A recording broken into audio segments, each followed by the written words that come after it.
കഥയിലുമുണ്ടേ ഉള്ളു നിറഞ്ഞ റസൂല്.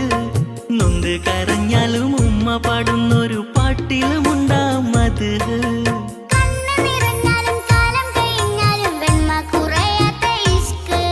മനസ്സിലും മഹിയിലും നബി നിറയുമ്പോൾ ഇഷ്കിനെ ചേർത്തവർ കരകയറുന്നു. നടന്നു നടന്നു മുത്തിന്റെ ചാരെ മാനം കൊടുക്കുന്നു. ഹിതം പറയുന്നു